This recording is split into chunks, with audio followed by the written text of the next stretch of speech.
민주당이 국민의 먹거리를 볼모로 하여 대국민 가짜뉴스 선동 공세를 높이고 있습니다. 역대급 현충일 망발, 대중국 굴종 외교 참사, 연이은 민주당 의원 체포 동의안 부결 등 신 3종 리스크에 당면한 민주당이 국민 비난의 화살을 피하고자 사활을 걸고 선전선동의 현안입니다. 지난달 서울에서 서명운동을 시작한다며 좌판을 깔더니 대표적 해양관광도시인 부산을 찾아 휴식을 즐기는 국민들에게 괴담 공포를 심어준 데 이어 이번 토요일에는 인천에서 장외 집회를 열 계획이라고 합니다. 민주당이 어민과 수산업 종사자들의 애타는 마음은 안중에도 없고 영세 상인들의 장사야 망하든 말든 상관없이 당리당략만 추구하겠다는 무책임한 행태를 보이고 있는 것입니다. 더욱이 2008년 미국산 쇠고기 수입 반대 집회를 주도한 인물들과 민주당이 연대하고 있다니 민주당 지금 한 행태가 제2의 광우병 선전선동임을 스스로 시인하는 꼴입니다. 후쿠시마산 수산물 수입은 지금도 금지되고 있으며 앞으로도 계속 금지될 것임을 정부가 수차례 명백히 밝혔음에도 민주당은 쇠기의 경일기입니다. 민주당은 휴가철을 앞두고 전국을 유랑하면서 어민들의 생계를 위협하고 수산업 상인들의 여름철 대목장사를 망치고 있는 것입니다. 그러더니 소속 의원 73명이 피해 어민들을 지원하자며 특별을 발의했습니다. 어민들의 피해는 민주당발 가짜뉴스 선동에서 비롯된 것인데 그 피해를 세금으로 메꾸자고 합니다. 병 주고 약 준다는 속담이 있습니다만 민주당의 이런 행태는 병 주고 약 주는 것에서 더 나아가 병 주고 가짜 약 주는 꼴입니다. 세금으로 생색내는 간교한 정치 상술이라고 하지 않을 수가 없습니다. 2월에는 민주당 대표의 부정부패에 대한 수사가 본격화되자 야당 탄압이라며 거리로 나가고 3월에는 민주당이 집권 시대를 망쳐놓았던 한일 관계가 정상화되자 죽창가를 부르며 거리로 나가고 5월부터는 잊지도 않은 일본산 수산물 수입을 사실처럼 외치면서 거리로 나가고 있습니다. 하지만 우리 현명한 국민들은 민주당의 길바닥 선전선동에 더 이상 속지 않습니다. 당 지도부가 공문으로 동원하는 인물들로 가득 채운 그들만의 집회, 민주당 살겠다고 국민의 생계를 위협하는 몰이성적 반정치는 광우병 괴담 시즌2로서 국민들의 혹독한 심판을 면치 못할 것입니다. 민주당 의원 5명이 중국을 방문하고 있는 와중에 오늘 7명이 추가로 방중할 예정이라고 하는데 언론 보도에 따르면 그 비용을 중국이 댄다고 합니다. 도대체 이게 무슨 소리입니까? 이건 뇌물 외유가 아닐 수 없습니다. 중국 외유 한번 하려고 중국 돈을 받고 나라 팔아먹는 짓이 아니라고 할 수 있겠습니까? 민주당은 그 비용이 얼마인지, 비용을 왜 중국이 부담하는지, 왜 이런 뇌물성 비용 부담을 지원받는 것인지 여부를 밝혀주시기 바랍니다. 이 사건은 외교 참사를 넘어 형사처벌 대상이 될 수 있음을 분명히 경고합니다. 문재인 정부의 신재생에너지 사업 비리가 양파 껍질처럼 까도 끝이 없습니다. 문재인 정부 탈원전 사업의 본질은 사실상 청와대와 산업부, 태양광 업체 사이의 이권 카르텔이었음이 밝혀지고 있는 것입니다. 백운규 산업부 전 장관은 월성원전 1호기를 2년 반 더 가동하는 게 바람직하다는 과장에게 너 죽을래라며 윽박질러서 경제성 평가를 조작하게 하고 태양광 사업 담당 공무원은 업체와 짜고 인허가 특례를 주고 인허가 특혜를 주고 국회의 소명 요구에 허위 서류를 제공한 다음 퇴직 후에는 그 업체의 대표로 취업했다고 합니다. 허위 서류로 풍력발전 사업권을 취득한 후에 600배에 달하는 차익을 거두고 중국 업체에 불법적으로 매각했던 매국 비즈니스 사례도 있었습니다. 친환경을 빙자한 문재인 정부 이권 카르텔의 세금 도둑질이 장관에서부터 말단 공무원까지 한결같았습니다. 감사원이 밝혀낸 문재인 정부 관련 비리 행태를 보면 인허가 및 사업자 선정의 부정과 정부 보조금 부당 수령, 서류 조작, 사기 등 비리 복마전이었습니다. 문재인 정부 시절 낡아 빠진 운동권의 이권 카리텔이자 좌파 비즈니스였던 신재생 복마전은 아마도 아직 빙산의 일각이 아닐까 싶습니다. 서울대 원자력 정책센터 분석에 따르면 국가와 국민의 미래에는 관심 없이 미신 같은 이념에 사로잡혀서 일방 추진했던 문 정권의 탈원 정책 피해가 13년간 무려 47조 4천억 원에 이른다고 합니다. 국민을 위해 사용되었어야 할 47조 원이라는 천문학적 금액 중에서 일부는 부패 친화인물의 호주문으로 들어갔고 국민들에겐 전기료 인상 고지서만 남게 되었습니다. 국가의 미래가 걸린 에너지 사업을 자신들의 개인적 치부를 위해 먹잇감으로 악용했던 민주당과 이를 숙주로 한 기생충 정치 세력의 전모를 철저히 파헤치고 재발 방지 대책을 마련해야 합니다. 권력 유착과 문재인 정부 당국자들이 방조 혐의가 드러나면 지위 고하를 막론하고 엄중한 책임을 물어야 할 것입니다. 지난 대정부 질문 기간 내내 오염수 괴담만 늘어놓은 민주당이 이번 주말에도 국민 공포 선동용 장애 집회를 계획함과 동시에 일본 원전 오염수 방류에 따른 어민 지원 특별법까지 발의했습니다.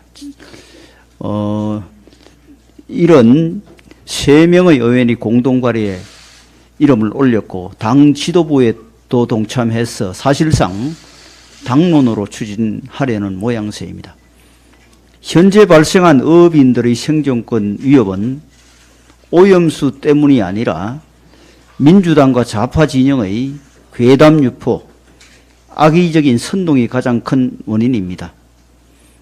민주당은 괴담 유포에 대한 어민들의 반감과 우려가 커지자 세금을 풀어 달래겠다는 얕은 수를 내놓은 것입니다. 민주당이 진심으로 어민들을 돕겠다는 마음이 있으면 특별법이 아니라 가짜 뉴스와 괴담 유포부터 중지해야 할 것입니다. 아직 IAEA 조사와 검증이 진행 중임에도 오염수 방류의 유해성을 미리 단정하고 덜컥 특별법부터 발의하는 이유를 묻지 않을 수 없습니다. 국민 안전과 어민 피해는 허울 좋은 명분일 뿐이고 오로지 선거용 반일 이슈를 키울 생각만 하고 있는 것입니다. 민주당은 과거 자신들의 괴담과 선동으로 발생했던 광우병, 사드 사태로 인한 막대한 국가적 피해부터 되돌아봐야 할 것입니다. 그런데도 민주당은 과거의 잘못을 반성하거나 사과하기는커녕 이번엔 반일 괴담쇼로 국민의 불안을 키우고 있습니다. 이야말로 국민들의 불안과 공포에 기생하는 매우 나쁜 정치이며 스스로 행동에 책임지지 않는 정당은 공당의 자격이 없다고 생각합니다. 지금은 정치권이 국민의 공포를 부추길 게 아니라 차분히 IAEA 최종 보고서와 정부 시찰단 검증 결과를 기다려야 할 때입니다. 만약 문제가 발견되더라도 국제사회가 신뢰하는 과학적 근거에 기반해 주장을 펼쳐야 다른 나라와 연대해서 일본에 강력하게 조치를 요구할 수 있을 것입니다. 윤석열 정부는 일본이 함부로 오염수를 방류하지 않도록 국제사회와 함께 높은 수준의 검증을 할 것이고 지속적으로 일본 정부에 책임 있는 자세를 요구할 것입니다. 감사원이 신재생에너지 사업 추진 실태를 공개하고 비혐의가 드러난 38명에 대해서 수사 의뢰를 하였습니다. 결과가 너무나 충격적입니다. 산업부 공무원과 자치단체장, 국립대 교수까지 비리를 저지른 혐의가 드러나면서 태양광판 LH 사건이라는 평가마저 나오고 있습니다. 감사원이 적발한 대표적인 비위 사례는 기가 막힐 지경입니다. 태양광뿐만 아니라 새만금 풍력 발전에도 비위가 드러났습니다. 원래 새만금 방조제 안쪽에 세워 육상풍력으로 분류되었던 것이 전에 없던 연안 해상풍력 사업으로 둔갑했고 규정을 바꾸는 과정에서 산업부, 권익위, 해당 지역 정치인까지 개입했다고 합니다. 문재인 정권의 탈원전이 얼마나 불법적으로 진행되었는지는 백운규 전 산업부 장관의 너 죽을래 한마디에 집약되어 있습니다. 이렇게 불법적으로 강행된 탈원전 정책의 배후에서는 태양광 비리 복마전이 펼쳐졌고 공무원과 공공기관 직원들이 온갖 비리를 저지르고 있었던 것입니다. 수사기관은 문재인 정권의 신재생에너지 사업, 특히 태양광 사업에서 저질러진 비리를 철저히 조사하고 범죄자들을 빠짐없이 처벌해야 할 것입니다. 무엇보다 태양광 사업의 의사결정 라인을 샅샅이 조사해서 비위의 몸통들을 국민 앞에서 일벌백계 해야 할 것입니다. 이번 감사 결과는 어떤 정책이 현실과 여건을 고려하지 않은 채 이념에만 기초해서 무리하게 추진될 경우 어떤 부작용과 비위가 발생할 수 있는지를 잘 보여줍니다.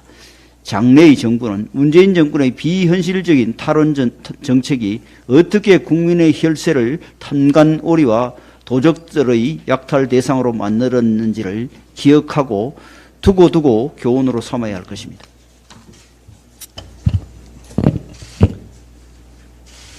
일단 윤석열 정부에 반대하고 보자는 민주당의 청개구리 정치가 대한민국의 큰 부담과 짐이 되고 있습니다.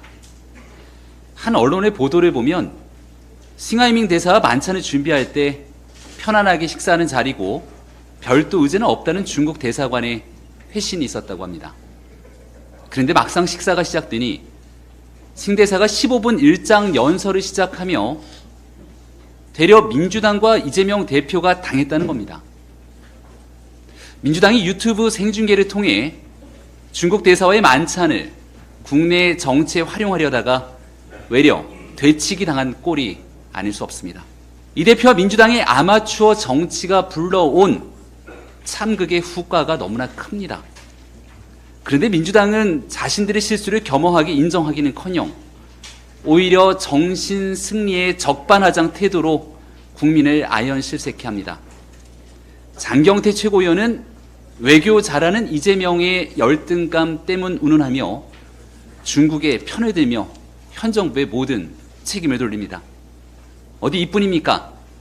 단결된 힘으로 중국의 오만방자한 행태를 꾸짖어도 부족할 이때에 중국이 낸 비용으로 십수면 방중단을 꾸려 중국을 향한 국회의원들이 있으니 이분들 대한민국을 위해 일하는 우리 국회의원이 맞기는 한 겁니까?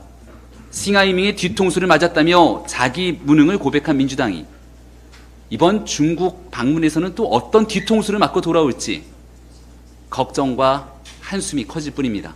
외교에선 대한민국 편이 아닌 중국의 편에 서 있던 민주당이 공영방송에 수신료, 분리징수를 요구하는 국민의 목소리는 외면한 채 공영방송 편에 서서 논란을 키우고 있습니다. 민주당은 왜 국민의 편이 아니라 KBS의 편에 서서 기득권을 지키려 합니까? 수신료 분리징수를 통해 KBS 정상화의 길로 나서는 것이 두려운 이유, 지난날 문재인 정부 시절에 이 언론장악이 어두운 과거가 드러날까 두려워서는 아닙니까? 지금의 공영방송이 제 역할을 다하고 있다면 수많은 국민께서 이토록 강한 목소리로 KBS 수신료 분리 징수에 찬성할 리 있겠습니까? 대한민국의 국익, 국민의 상식과 이 편익과 거꾸로 행동하는 민주당은 청개구리 정치 행보를 즉각 중단하고 나라와 국민을 위한 정치의 길로 돌아오길 바랍니다.